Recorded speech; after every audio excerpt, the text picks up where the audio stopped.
McGuire is known as the hardest working woman in radio.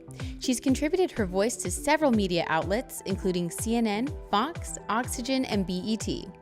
As one of the only women nationwide to have her own syndicated morning radio show, DeDe in the Morning, she's regarded as both a trailblazer and industry leader. DeDe, thank you so much for being here. Thank you. Thank you for having me. I'm excited. So you're so inspiring. I mean, you're such a trailblazer. You've built this media empire for yourself, really. How did that start for you? When did you realize your passion for this industry? Well, I guess it probably happened when I was 6 or 7, and I asked my mom, "What does God eat?" And it was like the 50th question. Yeah, it was the 50th question I had asked her, and she said, "Little girls like you ask a lot of questions, you know." You're like, no. Yeah, right? But the thing is that I was always curious as a kid. I always had conversations. When were you working at that radio station? Like, how old were you? How'd you get that job? Okay, so I went to school, and I was majoring in journalism because I thought I wanted to be a news anchor. Okay.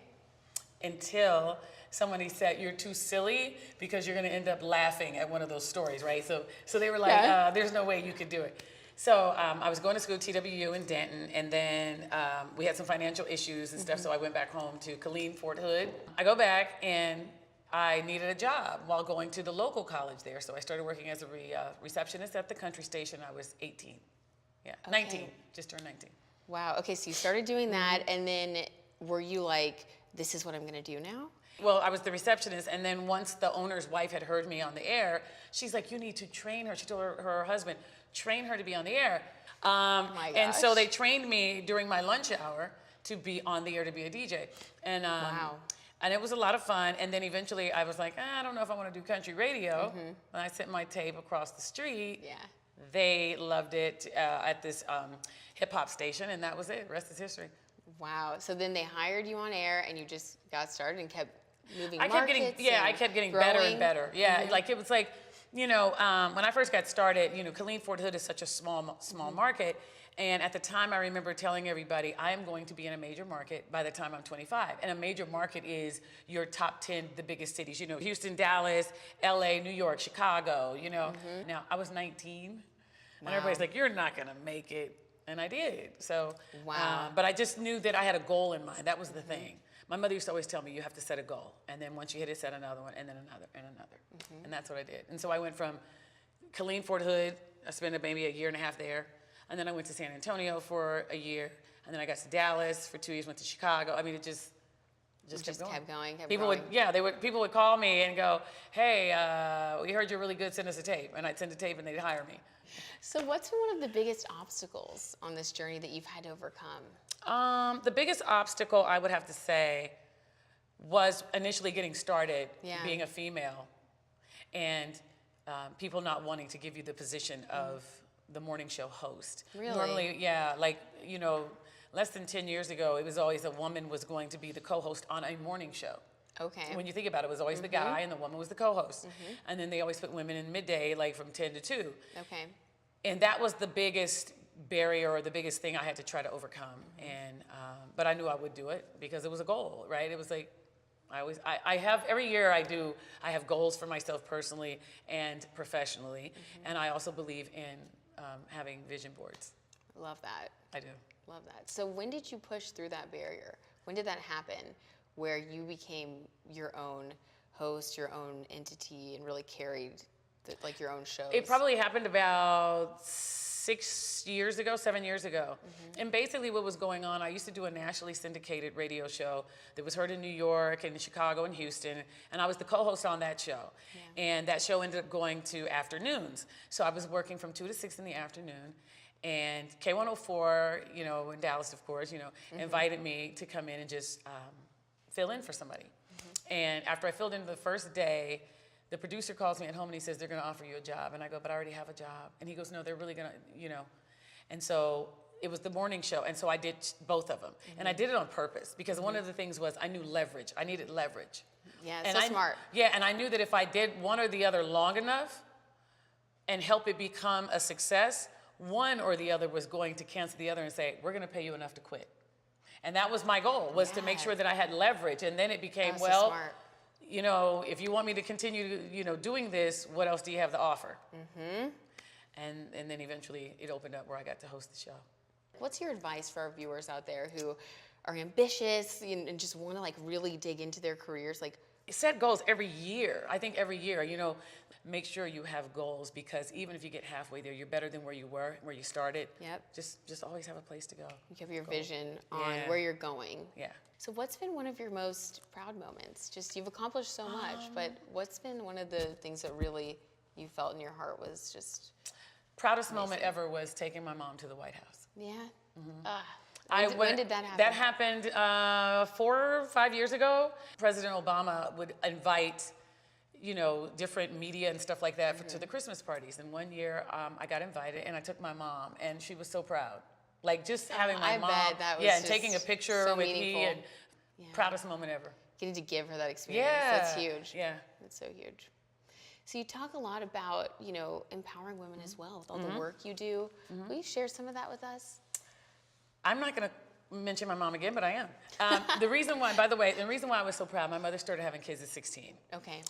And had dropped out of school and eventually went back. So this was a woman who had 5 kids. Wow. Really went through a hard time. Yeah. But watching her go back to school inspired me to start my foundation. And the DeDe McGuire Foundation is all about helping women who have been derailed, in their life goals. And so I started the foundation to help those women and to help them go back to school and to get their degree, finish their degree, and to do well for themselves and for their kids. And so that now has become such a motivating factor for me, is to help women. And when you meet these women, especially like when you've been derailed, that's such a good word, right? Because we're on our path and then things can just happen, you get knocked off. Yeah. It happens to everybody. What's one of the things that you like to share with women who are struggling? One of the things I love to share is that you got to keep going. You just have to keep going. And you don't keep going just for you, and you don't keep going just for your kids. You have to do it for other women out there. I had such a hard time in the transition of taking over this morning show and waking up at 3 a.m. in the morning. Wow, I bet, yeah. Yeah, and I was getting when I first started, I was learning, and so the criticism and the critiques that I was receiving, it's always hard, yeah. It was very hard. And one morning I remember just going, I can't do this. I didn't want to take it anymore. I was just feeling kind of beat down, and I'll never get my husband pushing me out of bed going, this is bigger than you. This is about other women. Wow.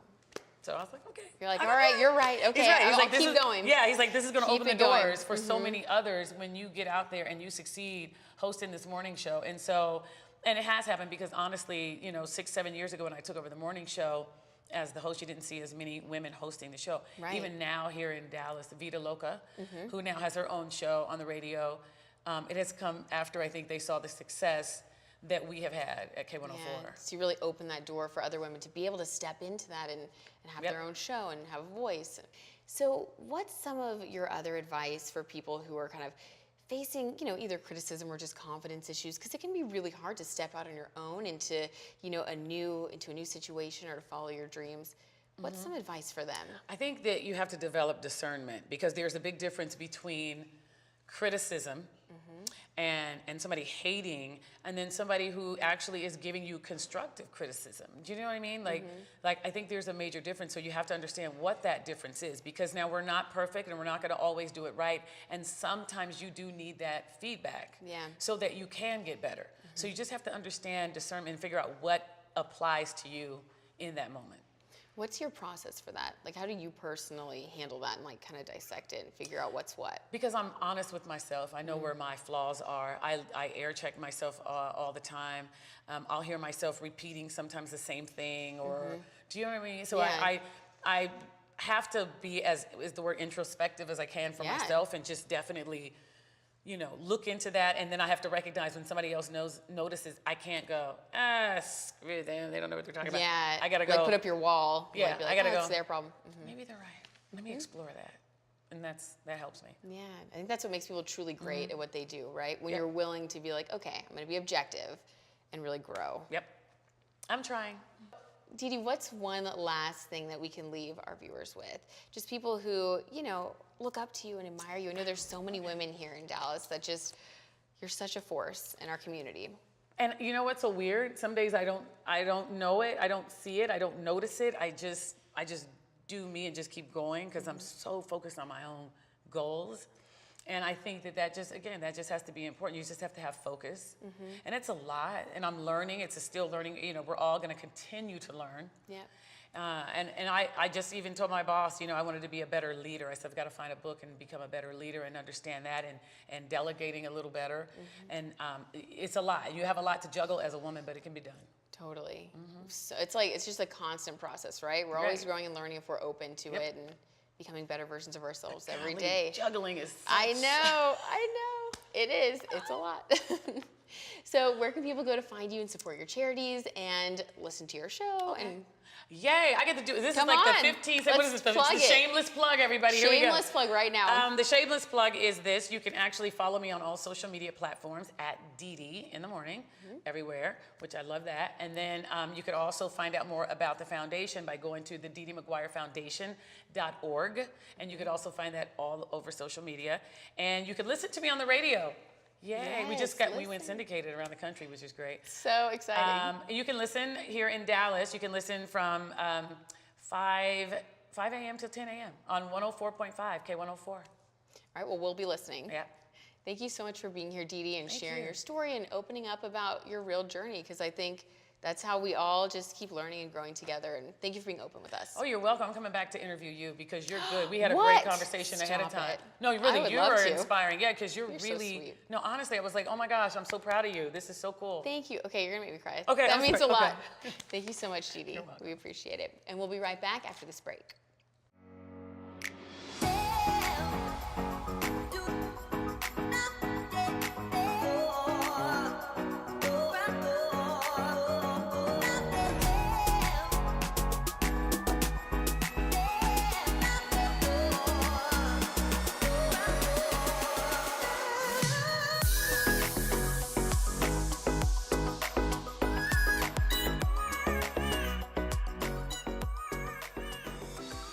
Amanda Montgomery created her law firm with the single goal of providing legal services and resources to small business owners in Dallas-Fort Worth. It's Amanda's sincere hope that her efforts will support female entrepreneurs reaching new heights in our community. Amanda, I am so glad that you're here because it can be really confusing to figure out different things when it comes to LLCs and what we need and what we don't need. And I know a lot of our viewers are entrepreneurial, so can you tell us kind of what that first step is when you're figuring out what kind of entity you need? Yeah, I mean, I think you need to look at what kind of business you're going to have. So is it a hobby that you feel like you're going to really grow and you're going to be working with a lot of different people, having a lot of clients, working with vendors, maybe even purchasing or leasing space? Okay. You need to kind of consider, okay, I really don't want to be signing these contracts in my own name because that's my personal assets on the line. So you really want to consider, okay, is an LLC right for me? What's one of the things that you feel like people struggle with the most when trying to figure out, okay, is it time for me to really set up an LLC? Can I do the DBA thing? Like, what's that point that they can really look to? Well, a DBA, I mean, there's kind of a misconception where someone thinks, oh, I filed with the county or with the Texas Secretary of State. I filed my DBA. I'm done, you know, job over, I've got my business. But a DBA is just an assumed name filing, and so it's really just letting people know, you know, you're running your business under a special name. It's not under, you know, Brittany Madrid. Okay. So it's not actually creation of an independent entity. It's just, you know, kind of like a stage name. So you're still like fully liable for everything. Yes, you are your Huge business. misconception out there then. Yes, you are your business is you. Okay. So it's not a bad thing to file a DBA, but if you're a sole proprietor, which means you haven't registered your entity, that means that, you know, you're not creating a new business, you're really just telling everybody, this is my business name, you know, and which you're obligated to do. Right. Yeah. Well, and then also a lot of people are like, okay, so once I make X amount of money, that's when you're supposed to start an LLC. That's another misconception, right? Yes. Everybody wants like a threshold, like Yeah. after $600, is it triggered? Do I need to, you know, Yeah. file that LLC? And you know, money really isn't the determining factor. It's really your relationships, you know, how you want to grow, who you're signing contracts with. If you're starting to just really expand, you're bringing on new risk. So when do you know that you need to do the corporation thing versus the LLC, or do you ever really recommend that for someone who's starting a business? That sounds like a lot more work. Yeah, corporations are really rigid, formal structures. Okay. So they're, you know, they think of it as, they're guided by statute, like securities laws and the Texas Business Organizations Code, and they're owned by shareholders, and they have a board of directors that, makes decisions. And when you think of all of that and kind of the corporate formalities that go into that, and then you look at an LLC, which I like to call the designer entity. Oh, that makes it sound fun. Yeah, you can control it and make it really flexible. We don't have annual meetings, it's just me. It can be a very kind of casual thing that you file just a little bit of paperwork for each year, whereas with a corporation, you need to have annual meetings. You have all these things that you need to do. You need to, have bylaws. I recommend having an attorney draft those for you. So, I mean, it's a little bit more rigid and formal, and most small businesses are really drawn to an LLC. And one of the things that you really specialize in is setting up LLCs for people, right? So how can people get that personal one-on-one help if they're looking to really get going in their business? Well, I offer, free 30-minute consultations for free, and we can just kind of talk over the business idea and determine if it's really time for the LLC and what they want. And yeah, I offer packages for formation. I feel like it's a really good introductory service because I learned so much in the process of helping them with the beginning of their dreams. I feel like visiting an attorney shouldn't be this feeling of shame. You shouldn't have this dread. It shouldn't be like going to the dentist, which we all have that feeling when we go to the dentist. I do too. True. But I want it to be pleasant, and I like learning about other people's lives. I feel like we should all like learning about, someone's business. And so, I mean, it's interesting for me, and if I can be supportive, I really don't think there's anything wrong with that. I think a lot of lawyers don't have a lot of time to put forth that extra effort, and I try to just build that in because I like having strong relationships with my clients. I want them to come to me when they're having trouble. Yeah. I don't want to hear about it 6 months later and think, oh, you really should have come to me. Right. That this one little thing could have been taken care of I'm not and gonna not get turned mad. into something big. Lawyers don't get mad about that. We just say, we can help you. Let us get in and let us help you before this becomes a bigger issue. Okay, so where can they go to get all this advice and all the tips and get in contact with you? Yes. Well, my website is amontgomerylaw.com, and I'm on Instagram because everybody else is, and it's amontgomerylawyer. And you have a great Instagram, by the way. Check it out for tips all the time. She's doing Contract Tips Tuesday, and it's a lot of fun. Yes. It's good. It's my one consistent post is Contract Tips Tuesday, and I feel like by the end of it, I will have covered every single contract clause. You really do learn a lot. I know it's not like the whole thing, but you can get a really good idea just from your Instagram of if how you these different follow, things work. yeah, if you follow the hashtag Contract Tips Tuesday, I mean, it's like a book of all these contract tips. All right, everybody follow it. Well, Amanda, thank you so much. We really appreciate you educating us and just helping us to feel more empowered around, the law and what we need to know in life. Thank you. Amy Hampton took a leap of faith when she founded Sociology Wine in 2010. With a desire to share her passion for bringing people together through wine and joyful conversation, Amy created a line of wines that celebrates the uniqueness of each woman with a wine that suits every personality. Amy, thank you so much for joining us. And you brought the wine. I did. You brought the party. I did. I always bring the party. You do. Cheers. So with Valentine's Day coming this week, I feel like this is an especially good time to be talking about wine and kind of figuring out what wines to serve and what to do when. And you know all about that because you're the founder of Sociology Wine. Just so happens to be that. Just so happened to be. Just so happens. So let's talk about that a little bit. Wait, and can I have a glass of wine? Indeed. Let's While start we with chat? our Sauvignon Blanc. Oh. And guess All what? right, You're the guys. first to receive our brand new collection. Okay, I was wondering, so these don't have the labels on them No, yet. those are brand That's new. how new these are. They're babies. That's exciting. From Sonoma. That's exciting. Yeah, Sonoma and California Napa. I just So got are back. you involved in the process of, okay, we're gonna get into it. Are Yeah, you involved in the process? Indeed, the whole entire process. I am persnickety about my wines. Wow. And we haven't had new wines, a new collection since 2012. So it's And just where in are time your for wines? Fashion Week. For Fashion Week. That's February. my kind of girl. So Yeah. where can people buy your wines and Absolutely. You can purchase at Royal Blue Grocery Store. Okay. You can at Specs and Goody Goodies. Those are our favorite. They always look out for us here in Texas. That's awesome. If you're on the East Coast, you can do Giant Foods. That is so awesome. Okay, so how did you get into this? It's a super fun business. I'm obviously. like a mad social scientist who loves to party. Like, Okay. That's my thing. Like, And we actually met at an event, and you were so much fun. Thank I was like, you. I want to be friends with her. you're like, hi. I was like, I was okay. like, be my friend. I was like, well, we're friends. We're friends now. I was like, you know, you never without a friend when you have wine. For That's so one, true. for two, I've never like since I've done this. It's like great. But I started to be in my home. In your home. In my home, I would host like parties at my home, 30 or 40, 50 people at my home, and I would serve each guest with their own wine cocktail. You would just make it like specifically for them? Yes, I would make my whole entire kitchen like a lab, and I would like based on your personality, based on how you dressed, based on way. through my parties, and I would like host these parties, and I would like do that. And one of my good friends said, Amy, stop messing with your husband's kitchen and actually make this to a business. I was like, no, because I have a 401k, Okay. and I'm stable, and my what were you parents doing like before? me. Yeah, my parents like.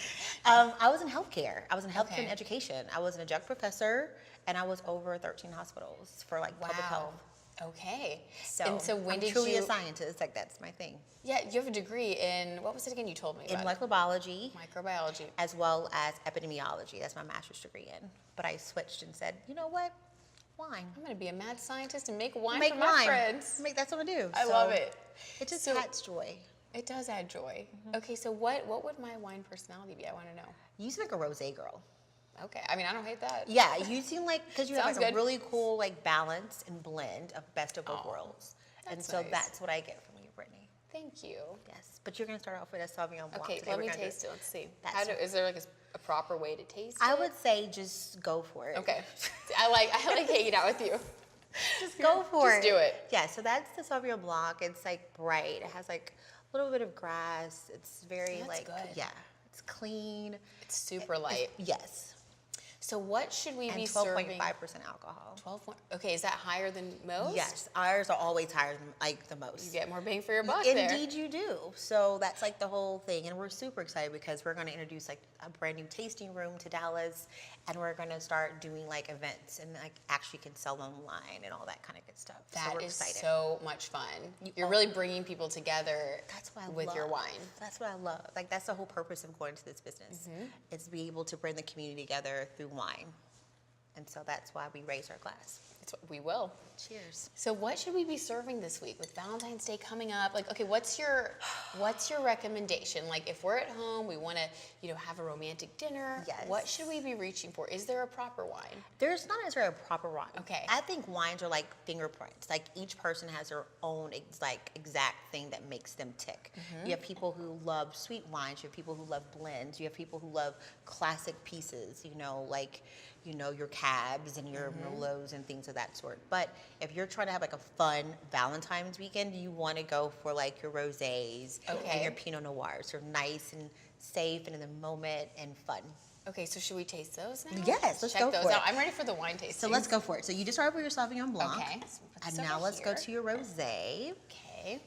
And this is Cheers. the one that you said is like my personality. That's your Cheers. personality. And what like are you fun. drinking? Rosé. So that's your personality too. I would say because I just love all wines. Depends on which one. Oh, that is good. This is nice and sweet. It's sweet and I fun. like it. It is sweet and fun. Yes, it's happy. So this is like a good happy wine for Valentine's Day. yes, it's like your Galentine's girls. Like this is like your Galentine's. Okay, your Galentine's night out with the girls, Yes. having fun. Okay. If you want to go like your date, Yes, so the romantic date. remote, and you want to transition into like a Pinot Noir Okay. as your beginning. So is this like a first date situation or what are I we would doing? do a first date situation. Okay. I think I've had many dates with that one, but I'm married, so I mean, back in the day. Back in the day. Back in the day. I This would- one's good. I see. This one actually tastes more romantic. Okay. Yes.